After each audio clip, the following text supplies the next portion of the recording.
갈라디아서 4장 21절부터 5장 1절입니다. 신약성경 307면쯤 됩니다. 주신 말씀 한 절씩 교독하겠습니다. 내게 말하라. 율법 아래에 있고자 하는 자들아, 율법을 듣지 못하였느냐? 기록된 바 아브라함에게 두 아들이 있으니 하나는 여종에게서 하나는 자유 있는 여자에게서 났다 하였으며, 여종에게서는 육체를 따라 났고 자유 있는 여자에게서는 약속으로 말미암았느니라. 이것은 비유니 이 여자들은 두 언약이라. 하나는 신의 산으로부터 종을 낳은 자니 곧 하갈이라. 이 하갈은 아라비아에 있는 신의 산으로서 지금 있는 예루살렘과 같은 곳이니 그가 그 자녀들과 더불어 종 노릇하고, 오직 위에 있는 예루살렘은 자유자니 곧 우리 어머니라. 기록된 바 잉태하지 못한 자여 즐거워하라. 산고를 모르는 자여 소리질러 외치라. 이는 홀로 사는 자의 자녀가 남편 있는 자의 자녀보다 많음이라 하였으니, 형제들아 너희는 이삭과 같이 약속의 자녀라. 그러나 그때의 육체를 따라 난 자가 성령을 따라 난 자를 박해한 것 같이 이제도 그러하도다. 그러나 성경이 무엇을 말하느냐? 여종과 그 아들을 내쫓으라. 여종의 아들이 자유 있는 여자의 아들과 더불어 유업을 얻지 못하리라 하였느니라.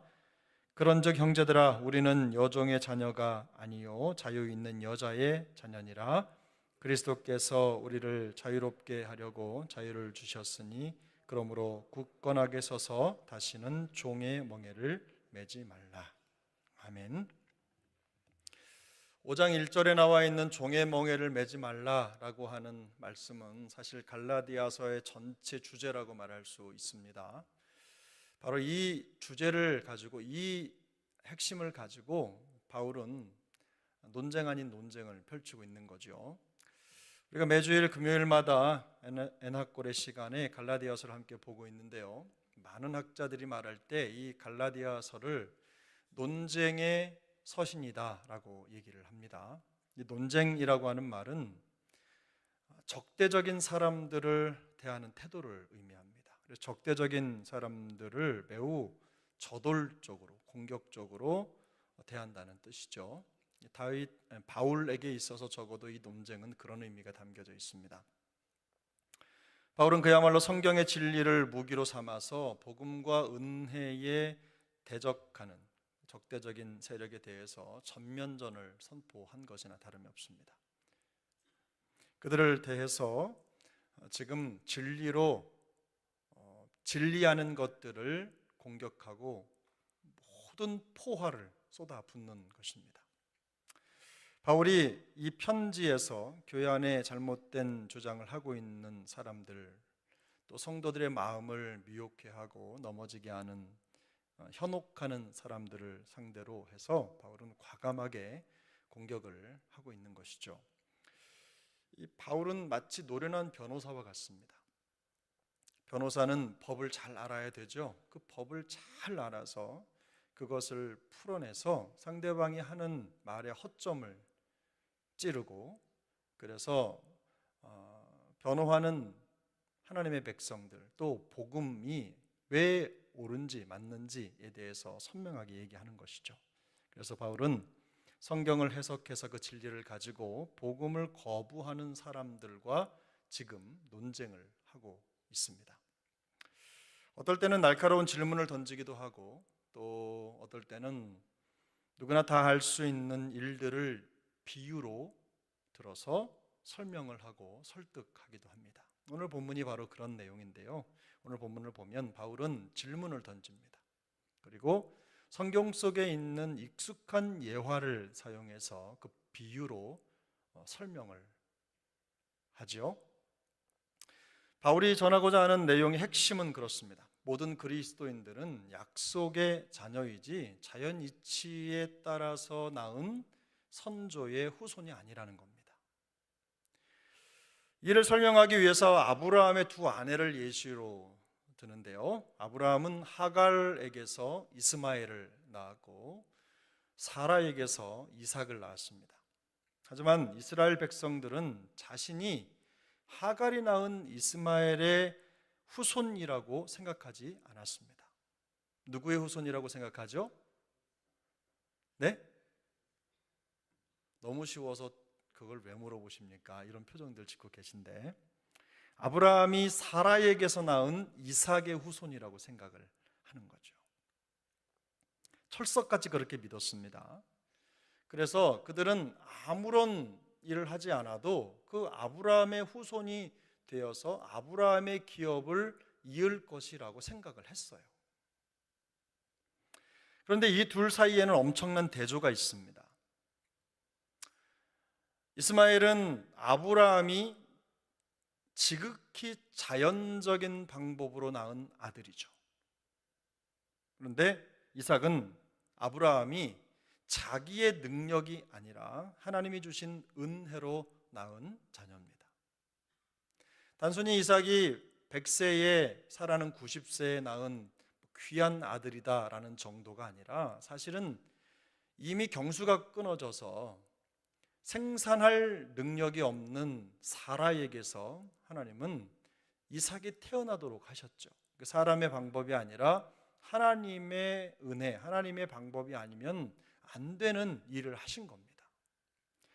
이스마엘은 사람이 사람의 방법으로 할 수 있는 일의 결과고, 반대로 이삭은 사람이 사람의 방법으로 도저히 할 수 없는 일의 결과인 거죠. 하나님이 하나님의 방법으로 만드신 기적이 바로 이삭입니다. 바울이 이 비유를 통해서 말하려는 논지는 세 가지인데요. 물론 다 자세하게 얘기하자면 시간이 많이 걸리겠지만 간단하게 살펴보면 첫 번째 논지는 이겁니다. 이 이삭과 이스마엘을 대조해서 설명하려고 하는 건 뭐냐면, 예수 믿고 그리스도인이 된 너희는 이스마엘의 자손이 아니라 이삭의 자손이라는 거예요. 한마디로 말해서 그리스도인들은 자연의 산물이 아니라 초자연의 산물이라는 겁니다. 누구나 다 할 수 있는 방법을 취해서 그 방법으로 우리가 그리스도인이 된 것이 아닙니다. 사람의 생각과 방법으로는 도무지 할 수 없는 하나님만의 방법으로 그리스도인이 되었습니다. 쉽게 말하면 우리에게 이루어진 그 구원은 우리가 우리의 머리로, 우리의 지식으로 이해할 수 있는 방법으로 된 것이 아니라는 뜻입니다. 왜냐하면 사람의 방법이 아니기 때문입니다. 이삭이 그랬던 것처럼 모든 그리스도인들은 하나님의 약속의 자녀들이며 초자연적인 하나님의 방법으로 그리스도인이 됩니다. 그래서 여러분, 지금 이 자리에 나와서 앉아 계신 게 자연적인 일입니까? 기적입니까? 여러분 어떻게 하셨어요? 바로 그 기적이죠. 이걸 이해하지 못하는 사람들이 정말 많았어요. 그래서 예수님은 요한복음 3장에 보면 니고데모에게 이렇게 말씀하셨죠. 예수께서 대답하여 이르시되 진실로 진실로 내게 이르노니 사람이 거듭나지 아니하면 하나님의 나라를 볼 수 없느니라. 니고데모가 이르되 사람이 늙으면 어떻게 날 수 있사옵나이까? 두 번째 모태에 들어갔다가 날 수 있사옵나이까? 어떤 반응입니까? 지극히 사람의 생각을 하고 있는 거예요. 그 말에 대해서 예수님께서 이렇게 말씀하십니다. 예수께서 대답하시되 진실로 진실로 내게 이르노니 사람이 물과 성령으로 나지 아니하면 하나님의 나라에 들어갈 수 없느니라.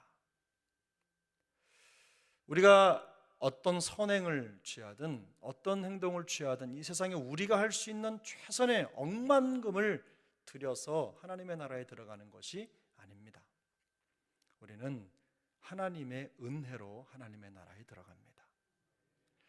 주님은 중생을 이해하지 못하는 니고데모에게 또 알 수 없는 말씀을 하신 거예요. 물과 성령으로 거듭나야 간다.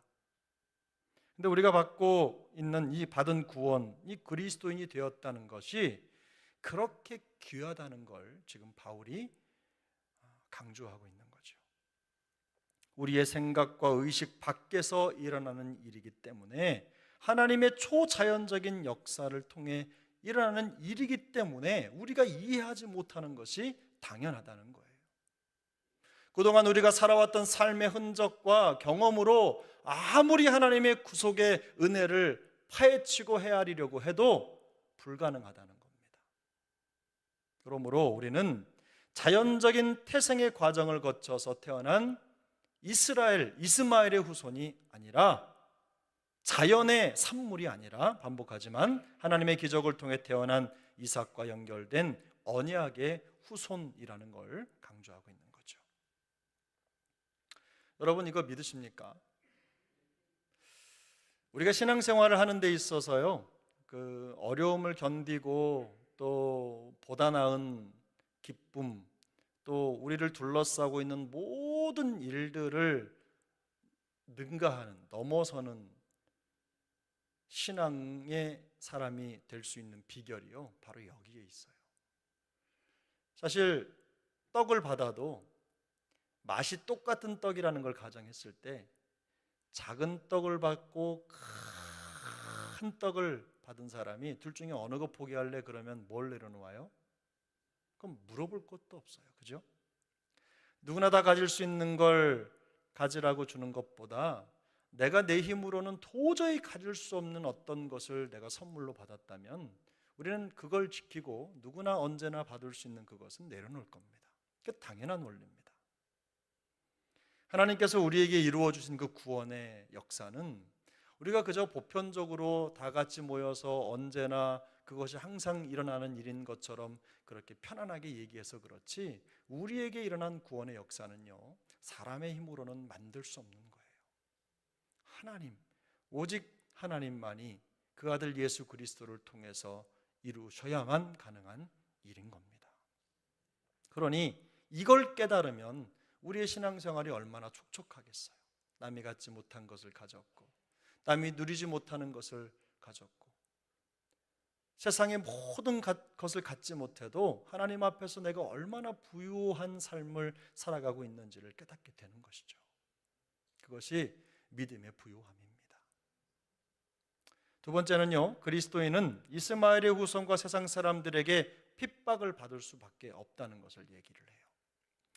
그게 29절에 나와 있는데요, 약속의 자녀들은요, 세속이죠. 자연의 자녀들, 그러니까 이스마엘의 자녀들 같이 세속적인 자녀들에게 일시적으로 박해와 조롱을 받을 수밖에 없다는 겁니다. 제가 제자 훈련을 하고 또 여러 가지 성경 교육 훈련 이런 과정을 통해서 성도님들과 만나서 대화를 나누다 보면요, 대개는 그래요. 하나님의 말씀을 있는 그대로 받아들여서 그 믿음으로 그 말씀을 받고 그 말씀대로 살아가려고 하는 사람들은요, 공동체에서도 늘 좀 색다릅니다. 일반적이지 않아요. 그런데 그 도전, 그 말씀의 도전, 그 은혜의 도전, 그 이끄심 앞에서 자기를 굴복하는 사람들이요, 그렇지 못한 사람들에게 많이 핍박을 받습니다. 왜냐하면 말씀에 순종하지 않는 사람들이 훨씬 더 많기 때문에 말씀에 적극적으로 순종하는 사람이 이상해 보일 수밖에 없어요. 그래서 늘 당하는 말이 너만 예수 믿냐, 너만 은혜 받았냐, 너만 예배 드리냐, 너만 신앙생활하냐, 이런 말을 공공연히 하는 거예요. 대놓고 하진 못하더라도 뒷담을 하기도 하고 마음속으로 그렇게 어떤 신앙적으로 하나님을 절대적으로 신뢰하고 믿는 그 믿음을 가진 사람들에 대해서 이성적이지 않다, 합리적이지 않다, 또는 너무 신앙 감정이 무너져 버렸다, 이렇게 얘기하는 경우가 많이 있어요. 그런데 여러분, 우리가 생각할 때 상식적으로 신앙의 상식에서는 우리가 말씀에 순종하는 게 맞습니까? 틀립니까? 절대적으로 맞죠? 우리가 하나님의 말씀에 순종한다는 것 자체가요, 자연적이지 않습니다. 왜냐하면 세상 사람들은 이해하지 못하는 길을 가는 것이기 때문에. 교회 안에는 복음과 은혜를 거부하는 사람들이 있을 수 있습니다. 갈라디아서를 받고 있는 교회 안에도 율법주의자들이 가득했습니다. 그들은 하나님의 은혜, 복음의 은혜, 그리스도 예수를 믿는 그 믿음으로 구원을 받는 그 사실을 원천적으로 봉쇄하기 위해서 노력했어요. 왜냐하면 자기들 마음에서 자기들의 이해 수준과 지식 수준에서 받을 수 없는 일이었기 때문에 그래요. 성령의 역사를 통해서 하나님의 자녀가 된 그리스도인들을 공격하고 핍박하는 것이 매일같이 일어났습니다. 근데 바울은 이 사실을 마치 하갈의 자녀인 이스마엘이 언약의 자손인 사라의 아들 이삭을 핍박하는 것으로 이렇게 비유를 해서 얘기를 하고 있어요. 사랑하는 여러분, 우리가 하나님의 말씀에 순복하고 그 믿음을 드러낼 때 믿음을 갖지 못한 자들에게 공격받을 수 있다는 걸 인정할 수 있기 바랍니다. 그런 일들이 많이 일어납니다. 교회는 그래서 세상의 지탄을 받을 수밖에 없는 거예요. 나쁜 일을 해서 지탄을 받는 게 아닙니다. 산꼭대기에 있는 나무처럼 사람들이 고개만 들면 보이는 것이 십자가이기 때문에 그 십자가를 의지하고 말씀을 따라가는 교회는요, 세상 사람들에게는 어떤 때는 조롱거리, 그리고 자기들과 다른 길을 가는 교회를 박해하고 핍박할 수밖에 없는 거예요. 그래서 성도의 삶은요, 이 땅에 살아가는 동안에는 그것 자체가 고난일 수 있습니다. 생각이 다르고 가치가 다르고 많은 면에서 세상과는 다른 걸음을 걷기 때문에 그런 일이 생긴다는 뜻이죠. 그래서 여러분, 주님도 베드로에게 제자들에게 말씀하셨죠.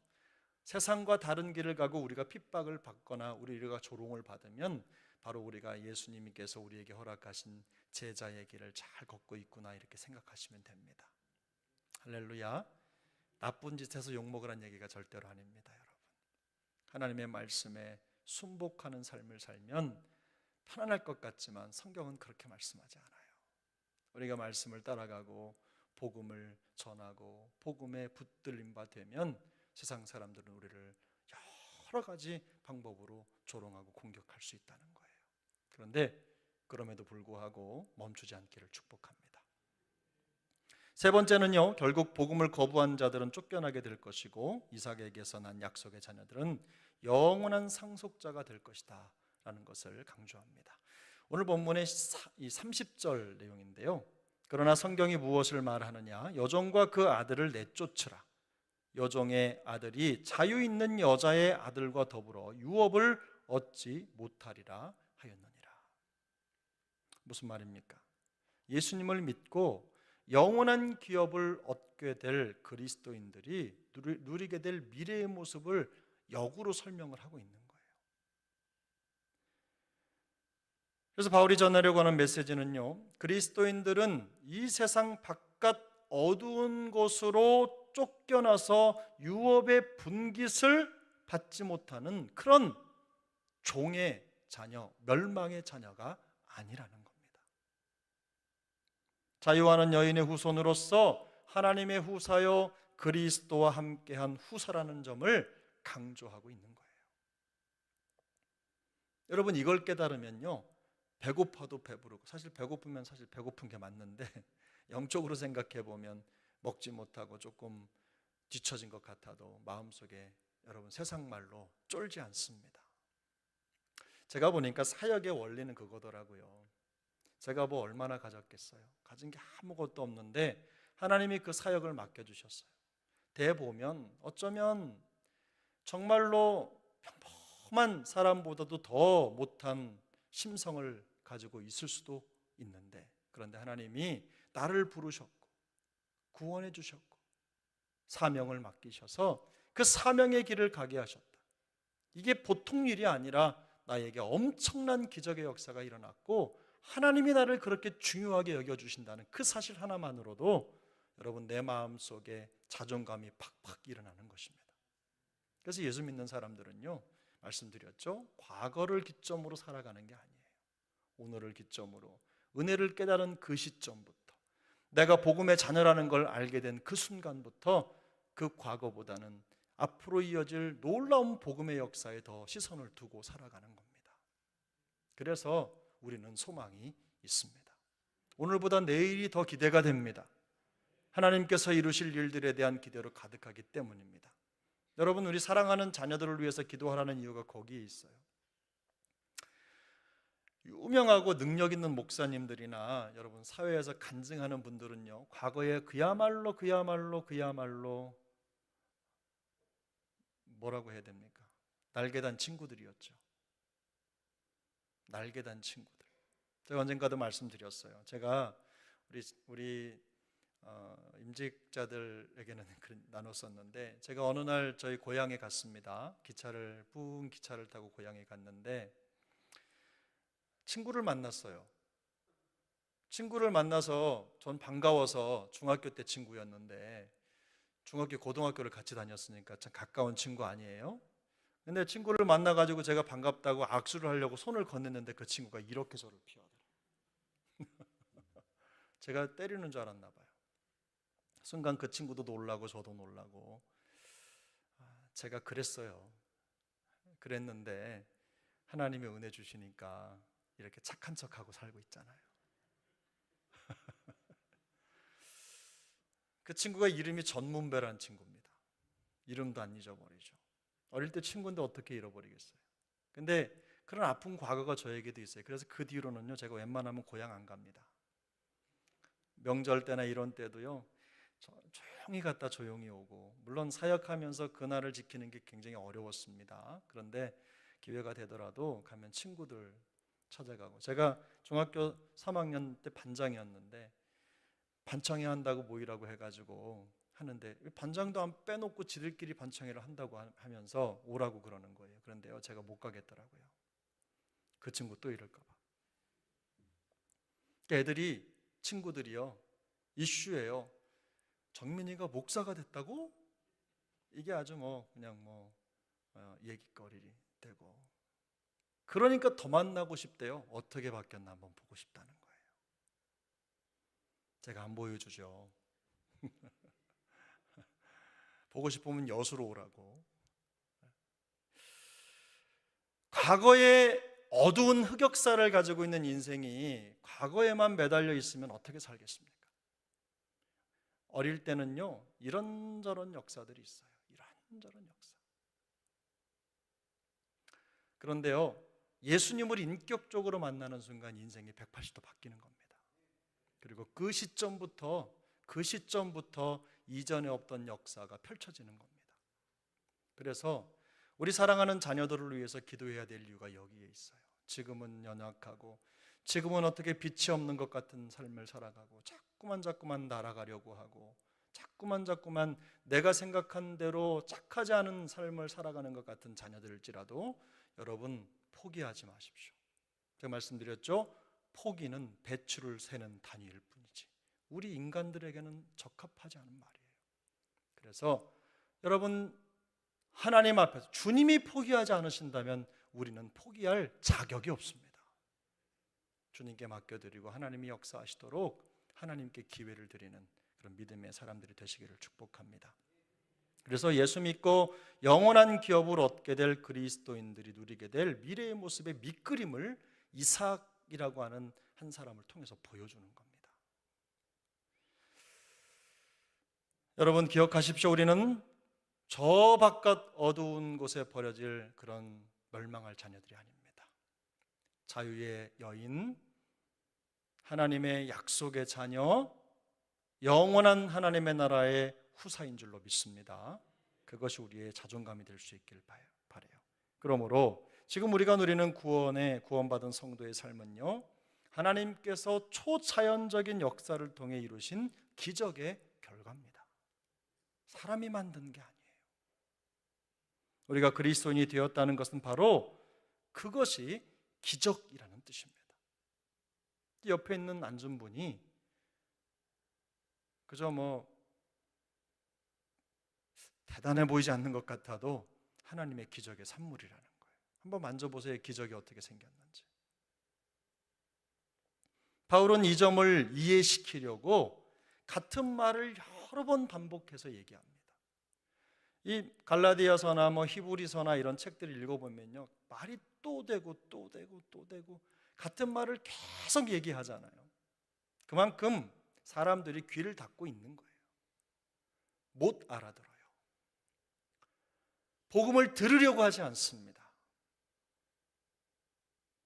구원받았다는 것, 그래서 우리는 은혜를 구하는 거예요. 기도를 통해서. 또 어떤 자리에서든 은혜가 쏟아지는 자리라면 앞다투어 나가야 우리가 살 수 있어요. 하나님의 은혜로 우리를 선택하시고 은혜로 우리를 구원하셨고 은혜로 우리를 자녀 삼아 주셨어요. 그 놀라운 구원 역사의 시작이 바로 우리를 향한 하나님의 사랑과 은혜에서부터 시작됐기 때문입니다. 성경을 읽다 보면요, 복음을 전하고 말하는데 도무지 이해하지 못했다는 표현이 여러 군데 나옵니다. 그 중에 대표적인 예가 사도행전 13장이죠. 또 28장에도 나오는데, 이해하지 못하기 때문에 사도 바울이 공격을 받기도 하고 복음을 전하는 자들이 위협을 느끼게 되는 거예요.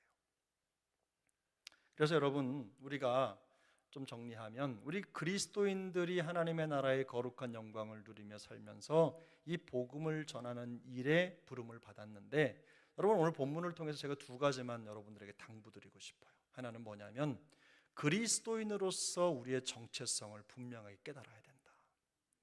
우리는 하나님의 초자연의 초역사의 하나님의 기적의 산물이라는 거.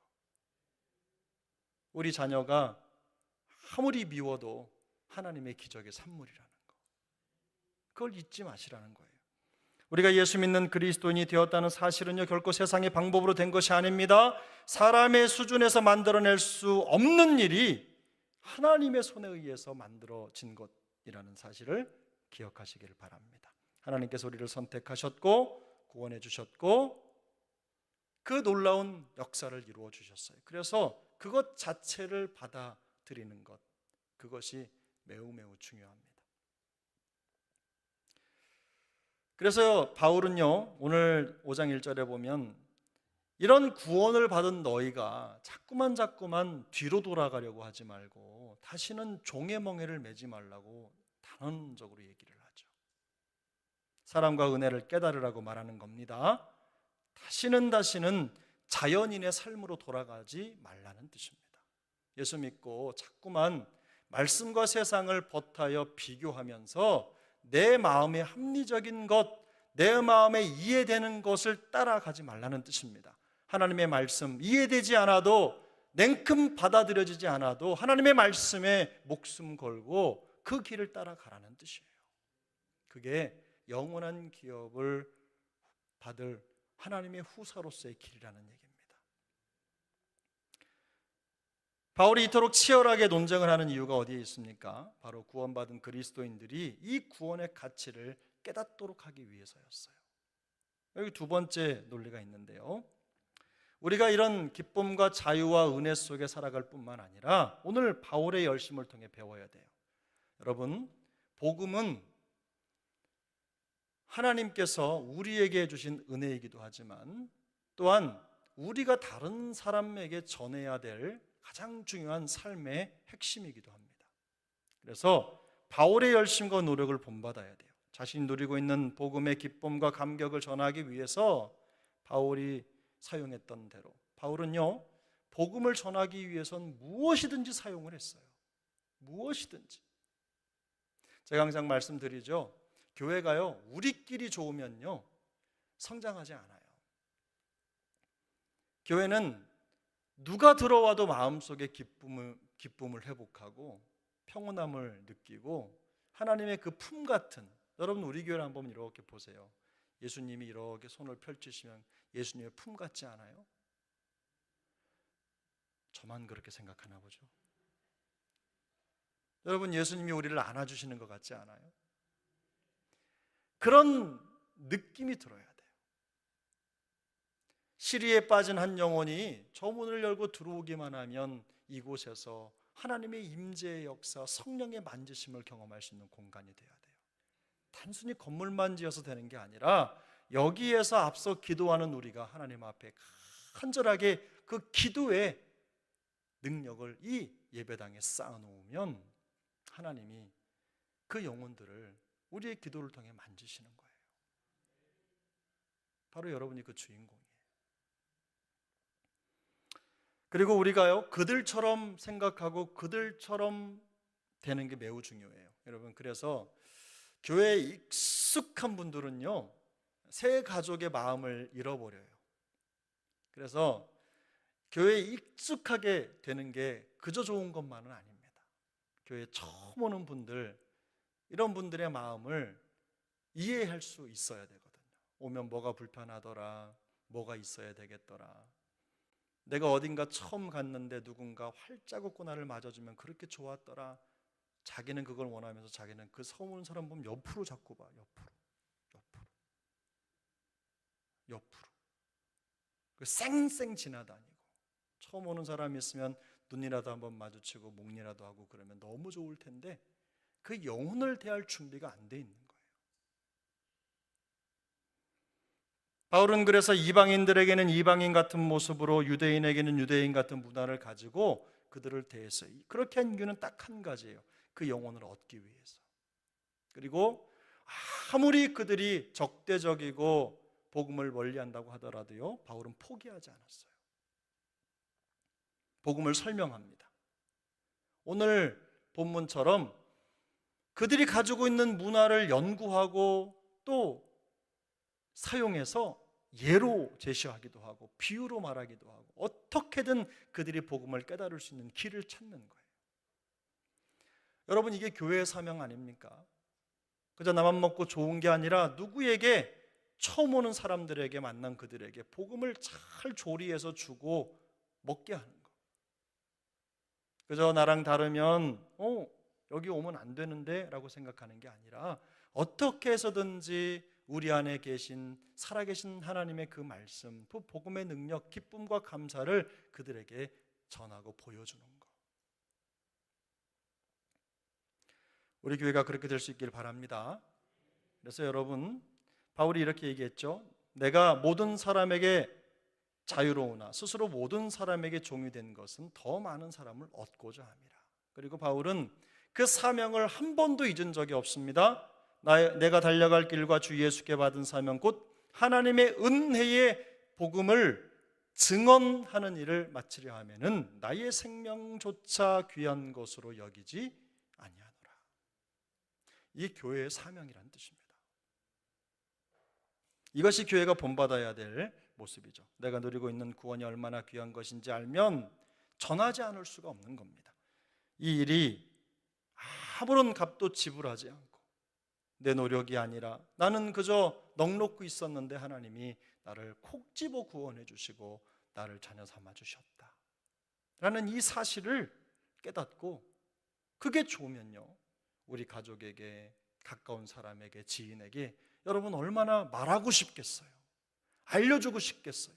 야, 오기만 와봐. 너무너무 좋아. 구원이란 이런 거야. 내가 누리고 있는 복음은 이런 거야. 얼마나 많이 소개를 하겠어요. 교회만 해도 그렇지 않겠어요, 여러분? 내가 갔는데 은혜가 됐어. 너무 좋았어. 그러면 여러분, 교회 나만 알고 있어요? 이러면서 나만 알고 있어요? 아니잖아요. 어디 가니까 좋더라. 이게 좋더라. 그러면서 소개하잖아요.